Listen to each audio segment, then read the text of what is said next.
There, welcome back to the Tech Choice Bootcamp, the UI UX design track, and also welcome back from our unexpected break. Um, we are still talking about the high fidelity prototypes, and in this video, we'll be talking about iconography. Iconography is one of the most crucial parts of the user interface. It is a visual language that represents commands, content, and reveals the meaning behind functionality.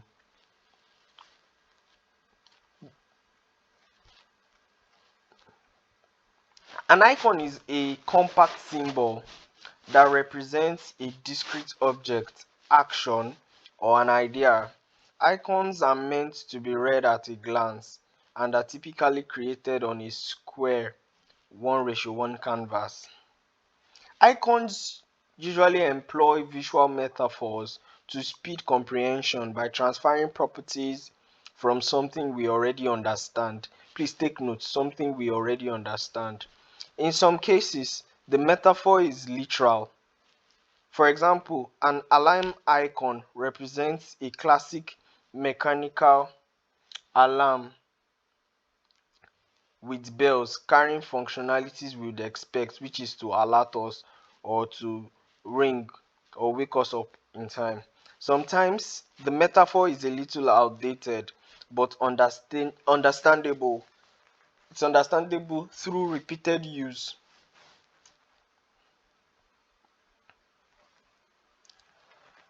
For example, the in the early days of the personal computing, the floppy disk saved our files on a thin square disk. Though we don't use this object anymore, we still use a floppy disk icon to indicate a save action.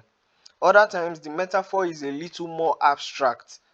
For example, the shuffle icon and the refresh icon communicates their meaning through the movement of arrows. Switch, switch up the order or do the action again.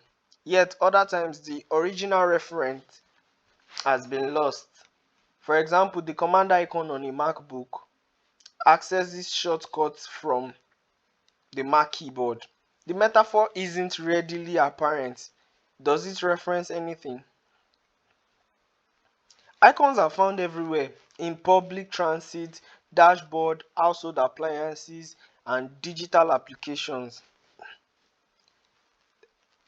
Icons functions in order to help us navigate, to warn us, trigger actions, and show status. They are universal and they are universal in that they do not rely on a specific language. Icons help us find our way around physical and digital spaces. They guide us to the departure gate or restroom. They quickly help us scan items in a menu. They emphasize and clarify the content and help us recall elements when we come back to an interface. For example, on the road, icons inform us and warn us of dangers ahead. For example, in warning signs and all of that. So in the digital space, when used as a button, icons performs actions. Common icons in a software include magnifying glass for search or a microphone for record. Can also be used to show variants. By using variants, icons are effective in showing binary status, which is like on or off, or range status like volume level or battery charge. This pair of icons show visibility on and visibility off when we see them often in password fields and layer lists. Icon may even communicate compound status.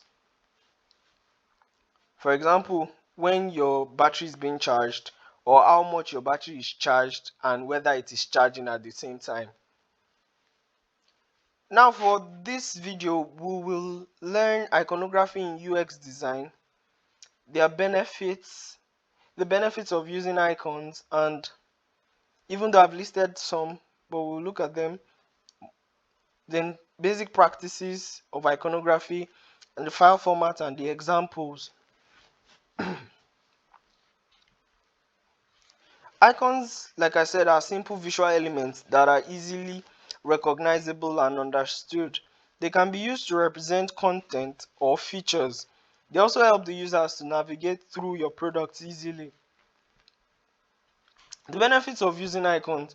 Icons are easily recognizable and help users navigate through an app or website. It helps us save space on the user interface, and it also helps us draw attention to important contents and trigger action. Icons helps the users to understand the system status and progress.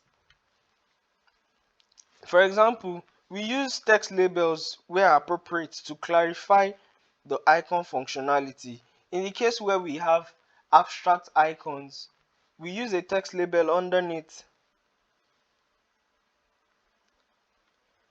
We use a text label underneath to clarify the icon's function or what the icon does. Using icons, you have to be consistent in the sense that you have to choose icons that look and feel like they belong in the same family.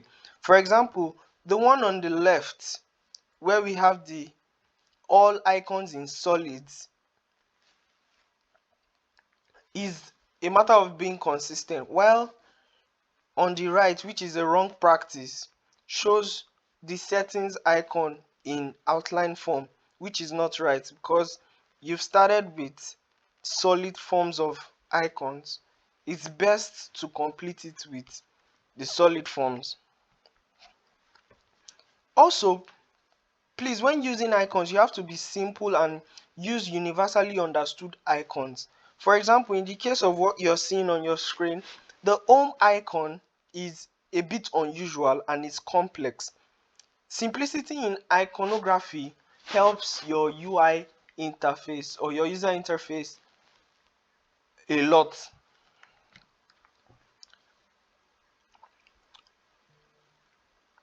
Another tip is do not reinvent the wheel. Where possible, icons should be placed where the users are accustomed to seeing them. For example, the menu button or an hamburger menu is always seen on the top left of the screen. So the available file formats for icons are the GIF, which is the graphics interchange format, the PNG, which is the portable network graphics, and the SVG, which is the scalable vector graphics. Yes.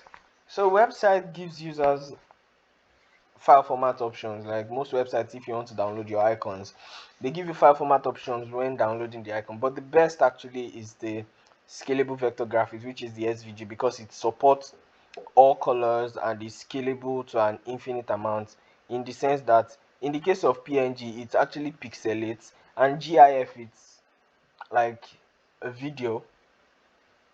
I don't know if you understand, for micro interactions and all of that. But the SVG is the best because it can be increased and decreased to any size without losing its functionality. That brings us to the end of this video, and